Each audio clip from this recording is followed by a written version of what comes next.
Re-Zero, Arc 8, Chapter 56, Arakiya. Without being told by anyone, Arakiya swallowed it down. Arakiya, with great throbbing, the sound of flowing blood flooded in the form of pain. That heartbeat pounded faster than it had during the midst of battle, with each thump of the heart becoming a shock akin to a nail being driven directly into the soul, which surged throughout her entire body. Yet, it eased Arakiya's mind, knowing that the heart still pumped blood, signified that she still retained her human form. Even if it had been just a minor comfort akin to margin of error, it was necessary for Arakiya to keep herself from becoming stirred, to keep her soul from scattering. For the unique beings known as spirit eaters, none other than Arakiya existed in this world, born from the extreme delusions of individuals who could not be called researchers, but rather aberrants. The taboo existence that was the spirit eater named Arakiya had been kept alive as a soul being under a destiny shared with no one else in this world. In a daringly diluted ego, Arakiya, who had clung only to the existence of the pillar that she deemed important to herself, had devoured spirits, acted as a formidable being, and fulfilled her role. She had thought that was enough. However, it was not as she had realized. Upon losing said pillar, by the time she had realized it, it would have already been too late. She would have likely invited the original end of a spirit eater, the quick collapse of the ego, being consumed by the spirits she had taken in, and her soul being painted over. However, Arakiya did not meet that fate. For that, two factors could be considered. One was that the individual Arakiya had deemed as her pillar was like a dazzling sun, shining so brightly that even when they were separated, they could not lose sight of them. The other reason, and one that Arakiya would never want to admit in the days after being separated from her pillar, the thunder that reminded Arakiya of the fact that she was herself shook her soul incessantly, evoking feelings of inferiority and stimulating her individuality. Bathed in the light of the dazzling sun, accompanied by the incessant thunder, Arakiya had preserved her own soul. And, that is the conclusion I have come to, but I would like to hear if you have any awareness of it. Arakiya, no. It was the year when Arakiya surpassed Olbart in rank and was promoted to second. Chaisha's opinion, based on his search relating to the remaining literature on the Spirit Eater, had etched a stern expression on Arakiya's face, the first time ever in their long acquaintance. That was understandable. Chaisha was intelligent, and his explanations were clear, but his perspective had been difficult for Arakiya to accept. Arakiya herself only understood her existence as a spirit eater on a sensory level, yet she had wanted to believe that her entirety was made solely of Priska. She did not want that hopeful wish to be diluted by the least desirable components of all. To begin with, Arakiya, why did you bring that up? As she questioned, it was surprising in itself that Chaisha had broached such a topic. Arakiya's pillar, Priska, the fact that she had exceptionally escaped from the imperial selection ceremony, having been allowed to leave the country alive, was a closely guarded secret even within the Volikian Empire. At the time, it was natural for Arakiya and Chaisha, who were involved in her exile, to know, but it had been a topic they had not spoken of for years, and something not to be mentioned to anyone else. So why, at this moment, had Chaisha chosen to bring it up? Chaisha, I want to know whether you are a fragile, ephemeral, and vanishing existence or not. Whether I ought to count you among the numbers for the impending great battle. Arakiya, it makes no sense.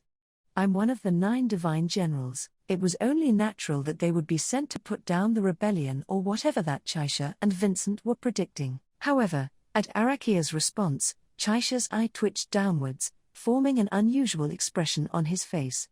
It was a smile seldom seen from Chaisha, who had almost always wore an expression of either blankness or bewilderment. With that smile, striking Arakiya in a moment of vulnerability, Chaisha continued, Chaisha, it seems like this battle will end up being a little bigger than the battle you are thinking of.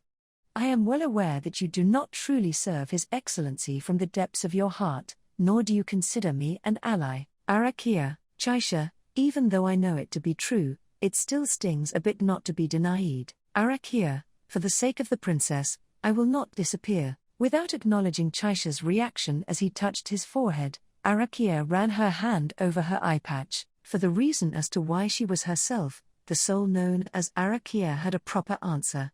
The concerns Chaisha had would not come to pass. So although it was not to reassure Chaisha, she declared. Arakiya, also, that has nothing to do with Cecilus, Chaisha, Those are merely my deductions. If you really want to have me recognize that such is not the case, I would like for you to defeat Cecilus at least once. Cecilus, huh? Weren't you talking about me just now?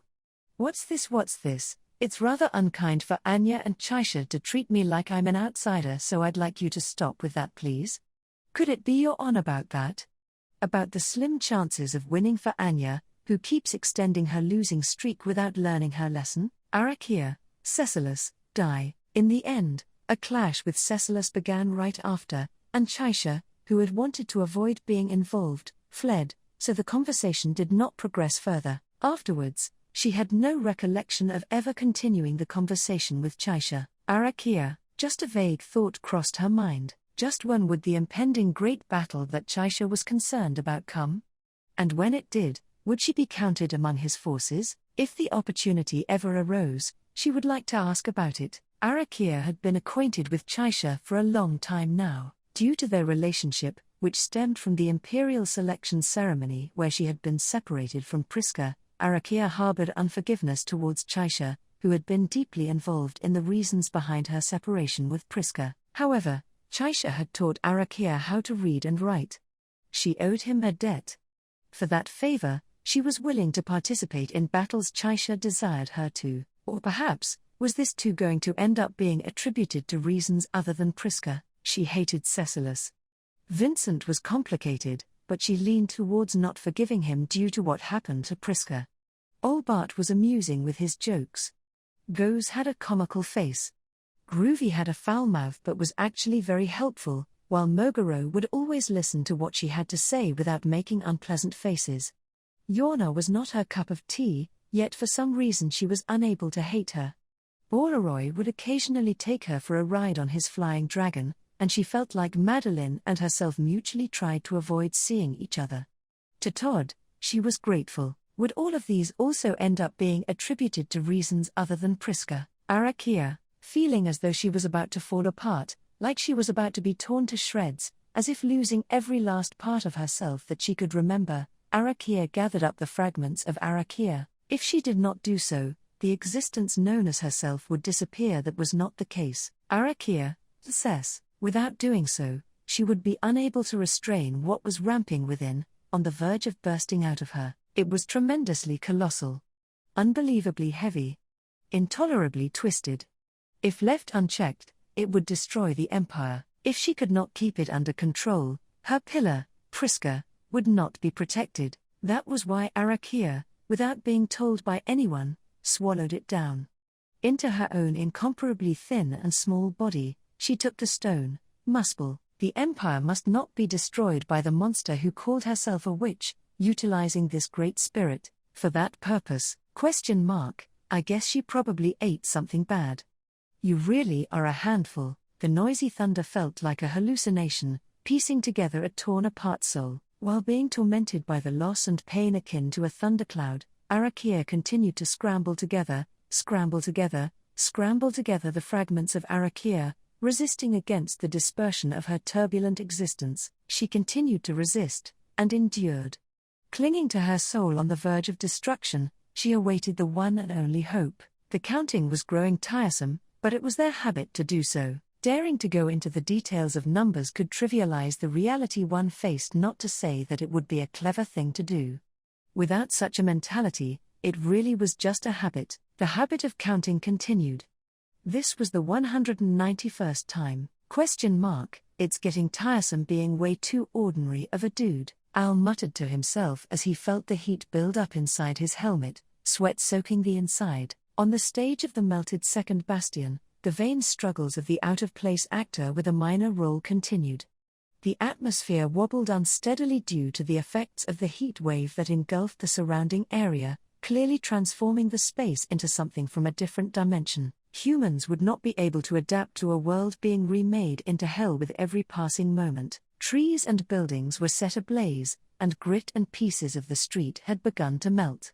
His palm gripping the blue dragon's sword made a sizzling sound, and he was unsure if even his clothing would ignite at any moment. The circumstances they found themselves in was such that by just standing there it would not at all be strange for them to be turned into a ball of flames the next moment. In fact, more than once or twice, that had been the case, and yet, in spite of these incredibly harsh circumstances,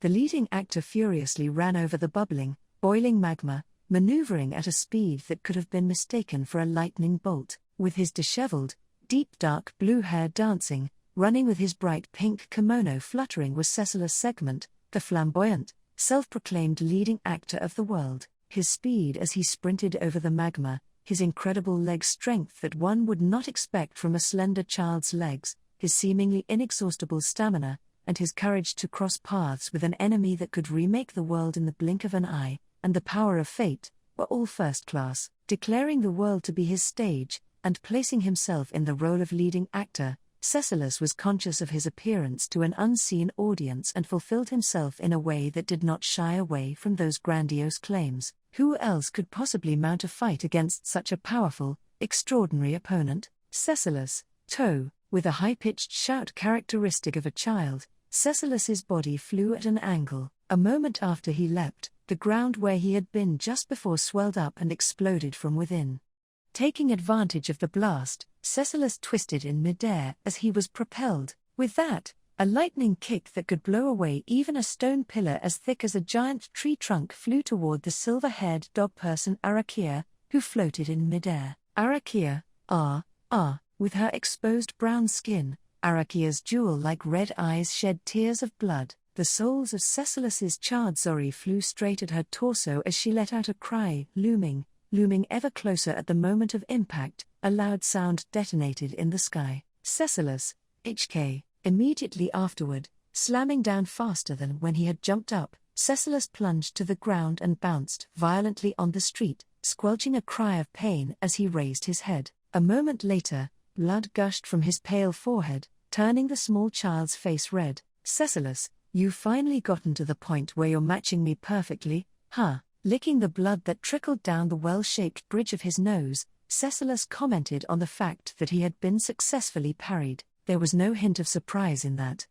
Because, this was not the first time she had parried him. Already a dozen or so times, Cecilus's lightning-swift attacks had been countered, and continued to be shot down. As a result, the situation was rapidly becoming severely unfavorable.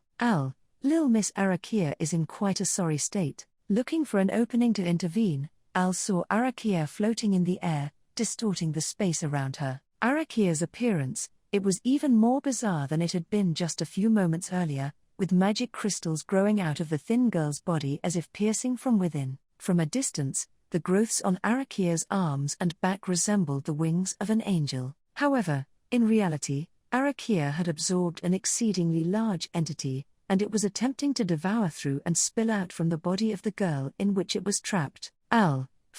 As Arakiya's choice gradually eroded her power and made her deviate from her human form, Al could do nothing but curse and vent his uncontrollable anger. He knew what it was like wanting to compensate for a lack of power, falling short of achieving one's own desires. Al could imagine that Arakiya had the potential to reach much greater heights than himself, and that there were numerous possibilities within her reach. Nevertheless, by taking in something that did not mesh with her own capacity, Arakiya's own brilliance would instead turn against herself, her surroundings, and the things she wanted to cherish. And so, the simple answer that came in reciprocation was the current situation. Initially, Cecilus was the one who had possessed the upper hand in the fight against Arakiya. In order to hold back Arakiya, who had turned into something dangerous that could blow away the second bastion and erase the entire imperial capital in its entirety, Cecilus fanned his stinging hostility against her, setting the stage by continuing to provoke her intuitive sense of danger. To put it plainly, this was a battle of two transcendent beings who were not just 1 or 2 steps above as warriors, but rather 10. Al had stayed behind, but he retained little capacity to intervene. Still, out of close to 200 attempts, he had been able to prevent Cecilus's limbs from being blown off on 2 occasions. All the while, Arakiya was like a glass of water being endlessly overfilled, overflowing and spewing water at random, greatly endangering the lives of both Al and Cecilus. But, Even if this all were to repeat itself, which would of course happen by Al using the cheat of his territory, it would never be possible to capture Cecilus as he jumped around as a being outside of reason. However, the situation had changed. This was due to the aforementioned increasing deformity of Arakiya, which had immediately changed her fighting style. "Cecilus, come to me." Raising a vigorous cry, full of belligerence, Cecilus's eyes gleamed as he wiped away some blood. A moment later, the area around Cecilus distorted, and twisted pillars of stone burst forth from all directions like giant serpents and attacked the boy.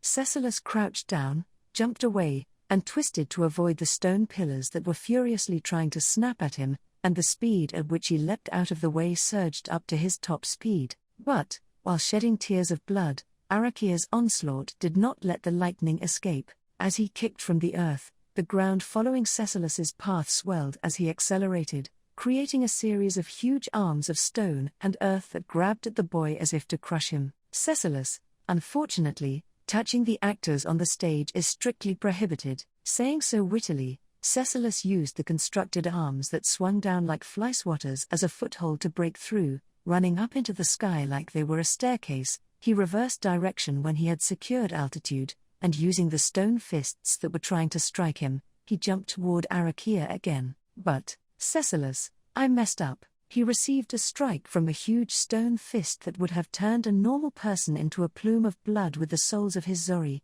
killing the fatal impact by using his whole body as a spring, and Cecilus screamed as he flew away using only the momentum he had received. As Cecilus surged toward Arakiya with the force of a ballistic missile, a white light was created in his path of attack, and Cecilus, with nowhere to escape in the sky, dove toward Arakiya himself. "Al, ooh!" With a howl, Al raised the blue dragon's sword, and he slammed the blade forth before Cecilus could jump into the light. Instantly, after receiving a direct hit from the blue dragon's sword, the light flashed strongly for a moment, engulfing and obliterating the bodies of the approaching Al and Cecilus. Times.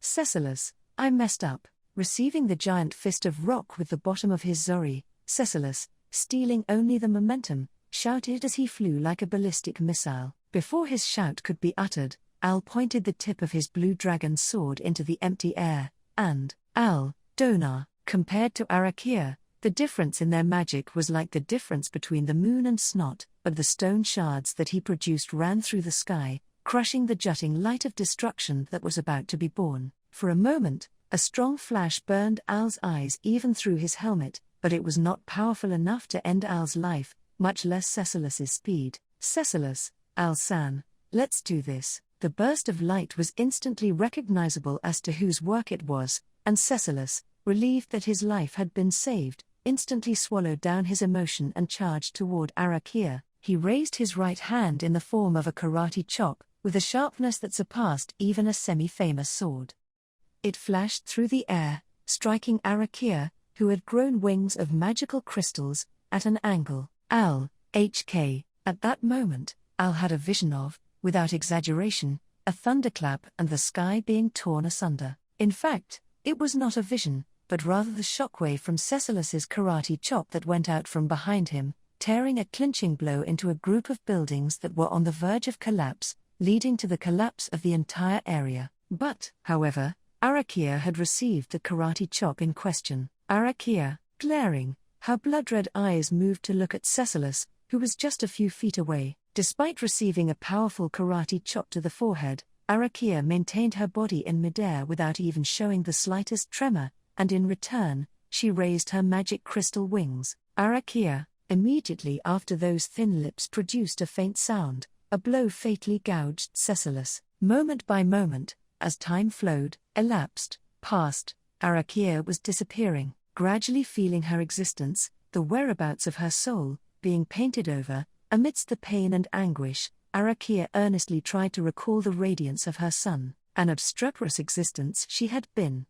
Despite having been created at the end of many sacrifices, she had been indifferent as to what would happen after she was created, and had been a dangerous object with nowhere to go. While not knowing how to make effective or proper use of such a frightening being, that girl had calmly lined Arakiya up adjacent to the life she was leading, and had confidently told her to accompany herself. Just why, Why had she been able to try to oppose that perfected magnificence? It should not have been possible for feelings of resistance or opposition to bud.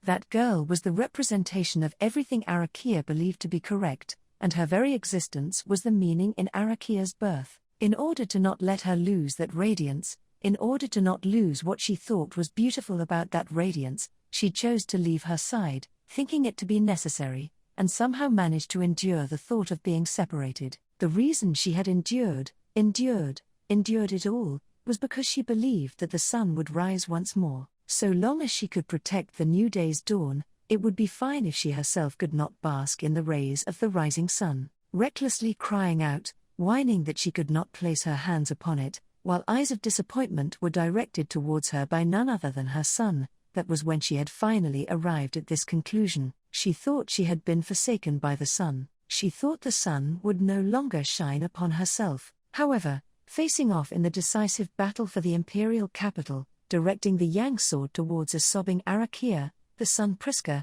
had not cut Arakiya down with that treasured sword of crimson. Afterwards, while surrounded by the servants of the great disaster that had appeared, she ought to have been able to flee.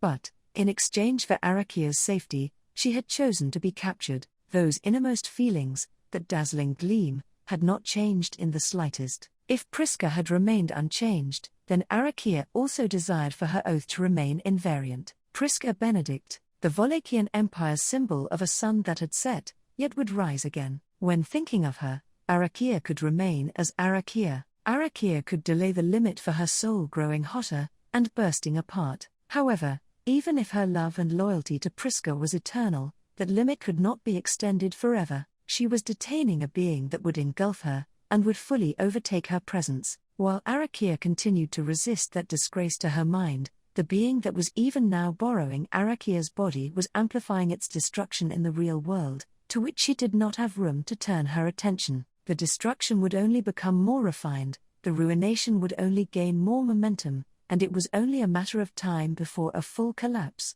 Stagnating for a long period of however many centuries, the stone did not pay any mind, even if a part of its power was being utilized in conflicts between humans, nor if it was being used for the enrichment of human activities. When it had entered the fragile vessel known as Arakiya, it had learned to resist against disappearing. The great spirit that had been taken in by Arakiya was displaying defensive instincts that it likely would not have employed were it in its original form, and ironically enough, it was strengthening its level of threat in order to protect the vessel of Arakiya. Arakiya, somebody was fighting in order to stop Arakiya. She could feel it. It seemed like, because somebody was causing Arakiya's power to be somewhat exhausted, the brakes were being pulled on Arakiya fading away. But it was insufficient.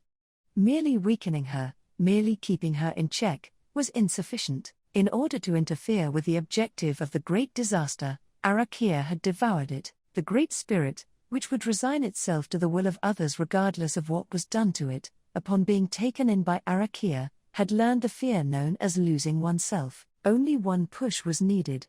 After one more push, the great spirit would understand. In order to keep Arakiya from disappearing, the sun was required, and, in order for Arakiya to fulfill her oath, something else was required. Thunder was. Somebody was fighting in order to stop Arakiya. She could feel it. It was insufficient. That somebody was insufficient.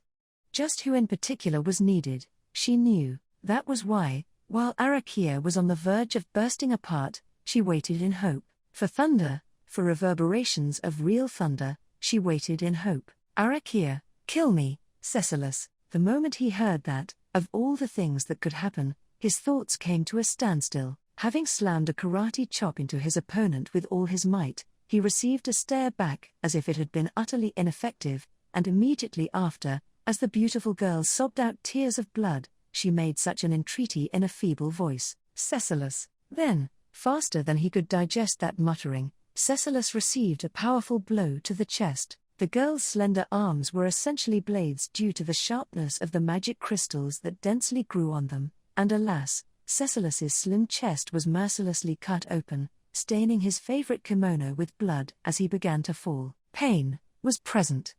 Awareness that he had blundered was present.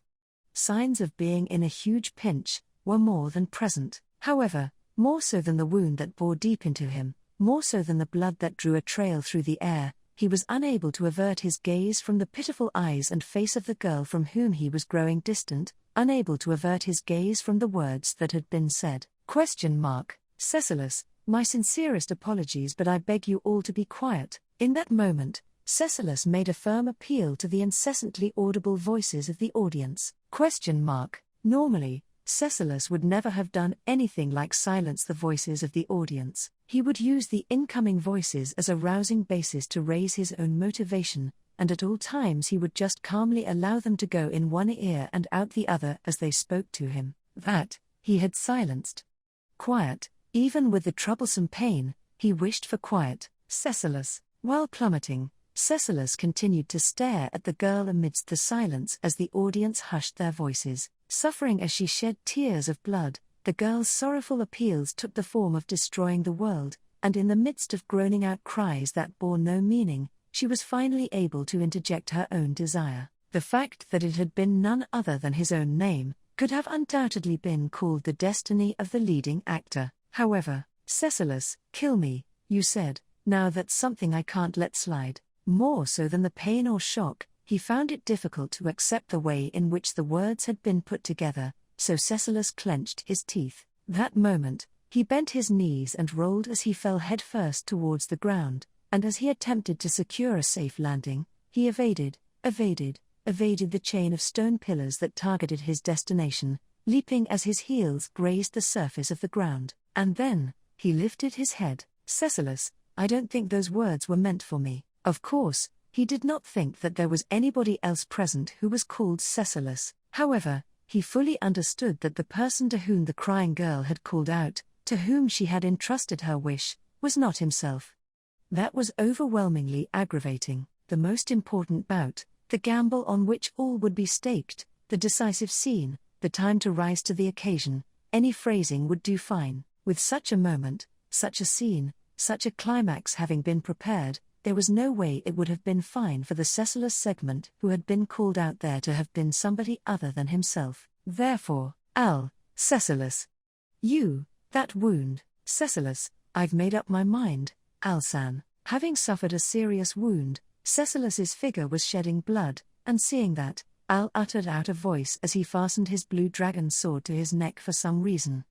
Responding to him, Cecilus tore off a strip from his ripped kimono, and using it as a string, he tied back his disarrayed, blue hair. Then, giving a smile, he looked up at the weeping girl, the heroine, and declared, Cecilus, bear witness, observers of the heavens above.